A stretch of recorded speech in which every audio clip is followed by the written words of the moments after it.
ओम नमः शिवाय। हर हर महादेव। माता पार्वती की जय। प्यारे भक्तों, आज आप सभी श्रवण करेंगे मार्गशीर्ष मास की कृष्णा पक्ष की प्रदोष की व्रत कथा। हिंदू धर्म में प्रदोष व्रत का विशेष महत्व माना जाता है। जिस प्रकार एकादशी का व्रत जगत के पालनहार भगवान विष्णु को समर्पित होता है, वैसे ही प्रदोष व्रत देवों के देव महादेव और माता पार्वती को समर्पित माना जाता है। धार्मिक मान्यता है कि इस दिन पूजा अर्चना करने से भगवान शिव की कृपा प्राप्त होती है और जीवन में सुख समृद्धि और सफलता मिलती है। एक महीने में 2 प्रदोष व्रत पड़ते हैं। इस दिन सुबह से शाम तक व्रत रखा जाता है और विधि विधान से करने के बाद व्रत का पारण किया जाता है।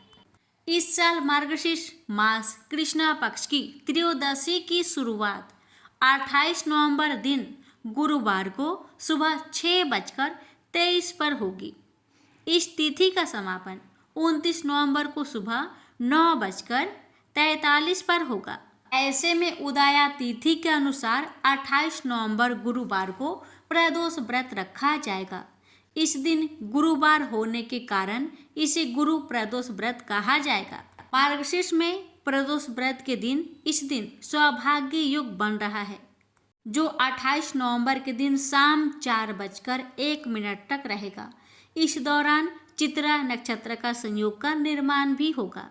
इस संयोग में शिव परिवार की आराधना करने से वैवाहिक जीवन में खुशहाली आती है और सभी दुख दर्द दूर होते हैं। प्रदोष व्रत पूजा शुभ मुहूर्त 28 नवंबर की शाम 6:23 से लेकर रात 8 बजे तक पूजा का शुभ समय है। अगर आप इस शुभ मुहूर्त में शिव पूजन करते हैं तो व्रत का पूर्ण फल प्राप्त होगा। गुरु प्रदोष व्रत महत्व। शिव पुराण के अनुसार भगवान शिव की कृपा पाने के लिए प्रदोष व्रत सबसे उत्तम माना गया है। गुरु प्रदोष व्रत करने और भगवान शिव की प्रदोष काल में पूजा करने से शुभ फलों की प्राप्ति होती है। साथ ही व्यक्ति को हर प्रकार के कष्ट से मुक्ति मिलती है। धार्मिक मान्यता है कि गुरु प्रदोष व्रत करने से हर कार्य में विजय मिलती है और सुख ऐश्वर्य पद प्रतिष्ठा और धन में वृद्धि होती है। इसके अलावा पापों से भी मुक्ति मिलती है। गुरु प्रदोष व्रत की पूजा विधि। गुरु प्रदोष व्रत में शिव जी को जल और बेलपत्र अर्पित करें। उन्हें सफ़ेद वस्तु का भोग लगाए।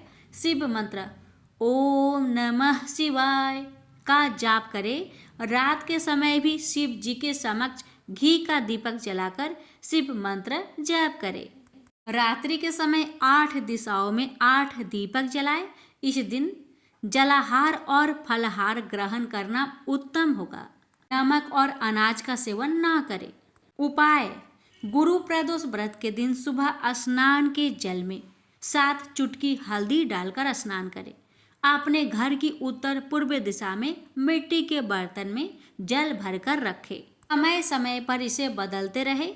पीले आसन पर बैठकर पूर्व दिशा की तरफ मुँह कर हल्दी की माला से बृहस्पति के मंत्रों का जाप करें। जरूरतमंद लोगों को पीला कपड़ा, पीली मिठाई, चने की दाल, हल्दी, गुड़ आदि दान करें। अब आप श्रवण करें हर मनोकामना को पूर्ण करने वाली गुरु प्रदोष व्रत की संपूर्ण कथा। व्रत का संपूर्ण फल पाने के लिए कथा को पूरा सुने, तभी आपको व्रत का संपूर्ण फल प्राप्त होगा। प्रेम से बोलिए ओम नमः शिवाय। गुरुवार प्रदोष व्रत कथा। जो प्रदोष व्रत गुरुवार के दिन पड़ता है वो प्रदोष गुरु प्रदोष व्रत कहलाता है। गुरुवार प्रदोष व्रत रखने से भक्तों को अपने पूर्वजों का आशीर्वाद मिलता है। कथा इस प्रकार है। एक बार इंद्र और वृत्रासुर की सेना में घनघोर युद्ध हुआ। देवताओं ने दैत्य सेना को पराजित कर नष्ट भ्रष्ट कर डाला। यह देख वृत्रासुर अत्यंत क्रोधित हो स्वयं युद्ध को उद्धत हुआ। आसुरी माया से उसने विकराल रूप धारण कर लिया। सभी देवता भयभीत हो गुरुदेव बृहस्पति की शरण में पहुंचे। बृहस्पति महाराज बोले, पहले मैं तुम्हें वृत्रासुर का वास्तविक परिचय दे दूं। वृत्रासुर बड़ा तपस्वी और कर्मनिष्ठ है। उसने गंधमादन पर्वत पर घोर तपस्या कर शिव जी को प्रसन्न किया। पूर्व समय में वह चित्ररथ नामक राजा था। एक बार वह अपने विमान से कैलाश पर्वत चला गया। वहां शिव जी के वाम अंग में माता पार्वती को विराजमान देख वह उपहास पूर्वक बोला, प्रभु, मोह माया में फंसे होने के कारण हम स्त्रियों के वशीभूत रहते हैं, किंतु देवलोक में ऐसा दृष्टि गोचर नहीं हुआ कि स्त्री आलिंगनबद्ध हो सभा में बैठे। चित्ररथ के यह वचन सुन सर्वव्यापी शिव शंकर हंसकर बोले, हे राजन, मेरा व्यवहारिक दृष्टिकोण पृथक है। मैंने मृत्युदाता कालकूट महाविष का पान किया है, फिर भी तुम साधारण जन की भांति मेरा उपहास उड़ाते हो। माता पार्वती क्रोधित हो चित्ररथ से संबोधित हुई, अरे दुष्ट, तूने सर्वव्यापी महेश्वर के साथ ही मेरा भी उपहास उड़ाया है। अतएव मैं तुझे वह शिक्षा दूंगी कि फिर तू ऐसे संतों की उपहास का दुस्साहस नहीं करेगा। अब तू दैत्य स्वरूप धारण कर विमान से नीचे गिर, मैं तुझे श्राप देती हूँ। जगदम्बा भवानी के अभिशाप से चित्ररथ राक्षस योनि को प्राप्त हो गया और त्वष्टा नामक ऋषि के श्रेष्ठ तप से उत्पन्न हो वृत्रासुर बना। गुरुदेव बृहस्पति आगे बोले, वृत्रासुर बाल्यकाल से ही शिव भक्त रहा है, अतः हे इंद्र, तुम बृहस्पति प्रदोष व्रत कर शंकर भगवान को प्रसन्न करो। देवराज ने गुरुदेव की आज्ञा का पालन कर बृहस्पति प्रदोष व्रत किया।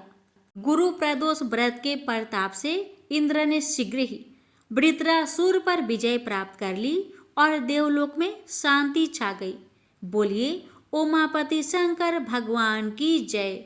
हर हर महादेव।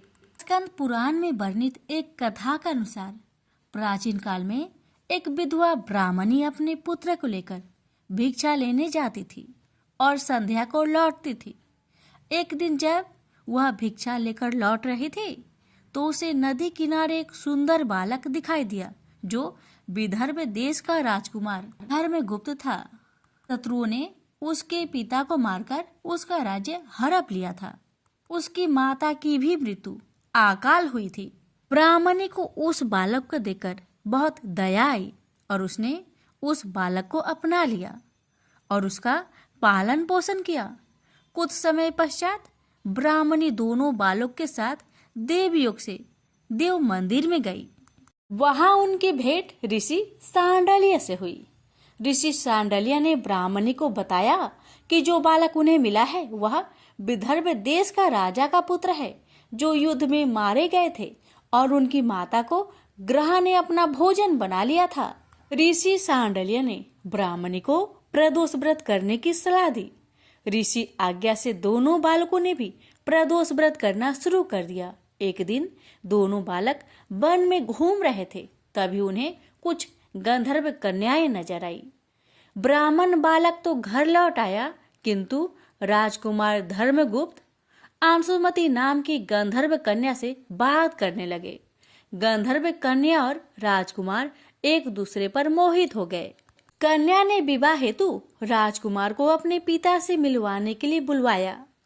दूसरे दिन जब वह पुनः गंधर्व कन्या से मिलने आया तो गंधर्व कन्या के पिता ने बताया कि वह विदर्भ देश का राजकुमार है। भगवान शिव की आज्ञा से गंधर्व राज ने अपनी पुत्री का विवाह राजकुमार धर्मगुप्त से करवाया। इसके बाद राजकुमार धर्मगुप्त ने गंधर्व सेना की सहायता से विदर्भ देश पर पुनः आधिपत्य प्राप्त किया। यह सब ब्राह्मणी और राजकुमार धर्मगुप्त के प्रदोष व्रत करने का फल था। स्कंद पुराण के अनुसार जो भक्त प्रदोष व्रत के दिन शिव पूजा के बाद एकाग्र होकर प्रदोष व्रत कथा सुनता या पढ़ता है उसे 100 जन्मों तक कभी दरिद्रता नहीं होती। प्रेम से बोलिए उमापति शंकर भगवान की जय। एक समय की बात है कि बहुत वर्ष पूर्व ऋषि मुनि भगवान को पाने के लिए कठोर तपस्या करते थे।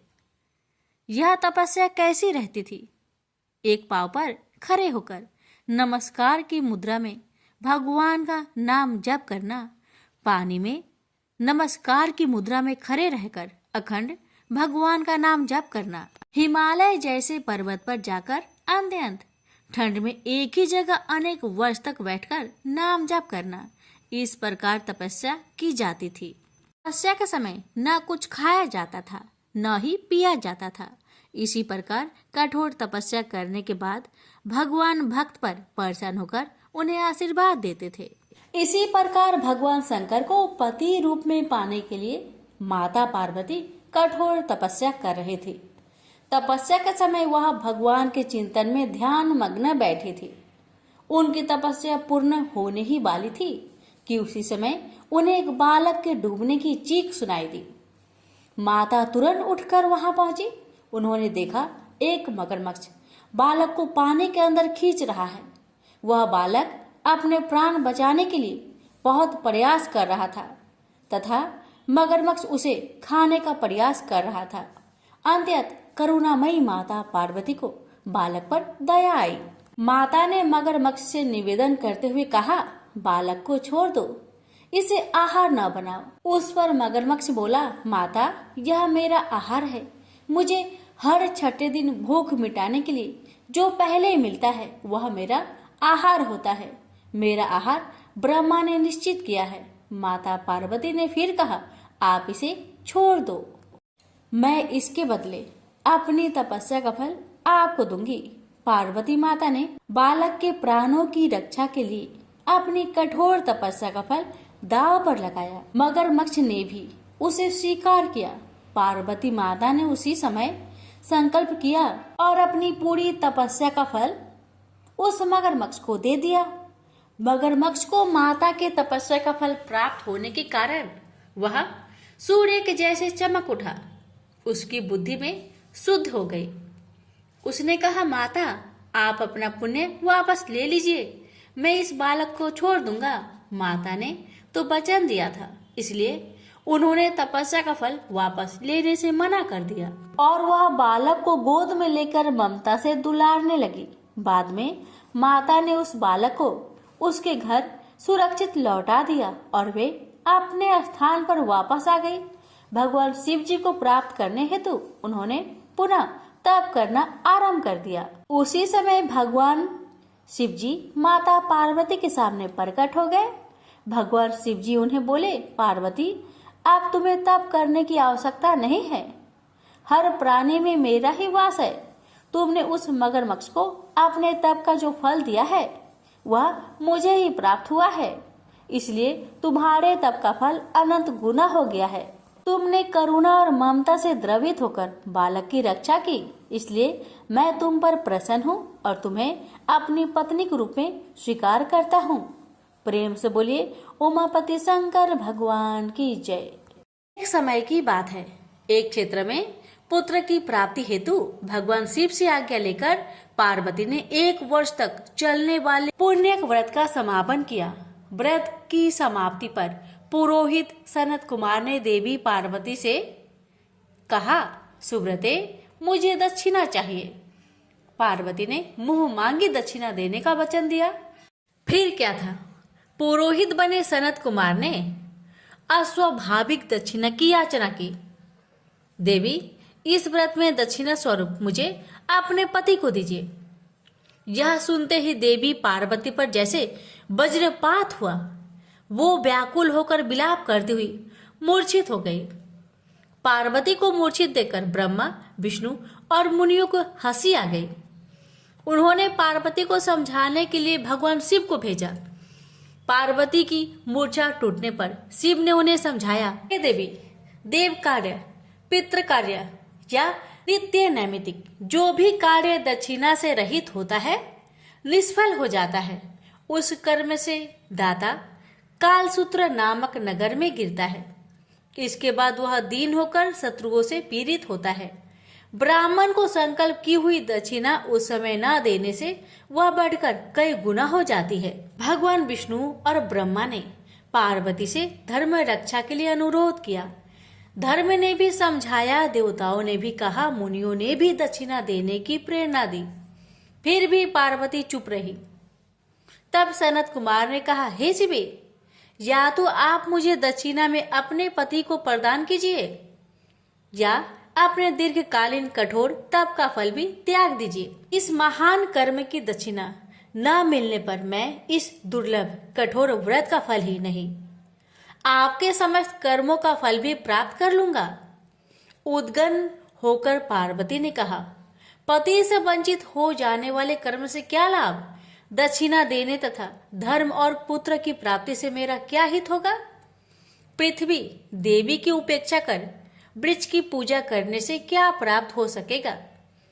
साध्वी स्त्रियों के लिए पति 100 पुत्र के समान होता है। ऐसी स्थिति में यदि व्रत में अपने पति को ही दक्षिणा दे दी जाए तो पुत्र से क्या लाभ? यह सत्य है कि पुत्र पति का ही अंश होता है, लेकिन उसका एकमात्र मूल तो पति ही होता है। मूल धन के नष्ट होने पर समस्त व्यापार ही विनष्ट हो जाता है। उसी समय आकाश में देवताओं और ऋषियों ने एक रत्न निर्मित रथ देखा जो पार्षदों से घिरा हुआ था। उस रथ से श्री नारायण उतरकर देवताओं के सम्मुख उपस्थित हुए। उन श्री नारायण को ब्रह्मा, विष्णु और शिव ने रत्न सिंहासन पर बैठाकर उन्हें प्रणाम किया और हाथ जोड़कर गदगद कंठ से स्तुति की। वहां का सारा वृत्तांत जानकर श्री नारायण ने कहा, शिव प्रिया पार्वती का यह व्रत लोक शिक्षा के लिए है, अपने लिए नहीं, क्योंकि ये तो स्वयं समस्त व्रतों एवं तपस्याओं का फल प्रदान करने वाली है। इनकी माया से ही चराचर जगत मोहित है। फिर उन्होंने पार्वती को संबोधित कर कहा, हे शिवे, इस समय तुम महादेव जी को दक्षिणा में देकर अपना व्रत पूर्ण कर लो। फिर समुचित मूल्य देकर अपने जीवन धन को वापस ले आना। गौओं की भांति शिव भी विष्णु के शरीर में ही है, अतः तुम ब्राह्मण और गो मूल्य प्रदान कर अपने पति को लौटा लेना। यह कहकर वे अंतर ध्यान हो गए। तब पार्वती प्रसन्न मन से अपने प्राण सर्वस्व को दक्षिणा में देने के लिए तैयार हो गई। उन्होंने हवन की पूर्ण आहुति की और अपने जीवन नाथ शिव को दक्षिणा रूप में दे दिया।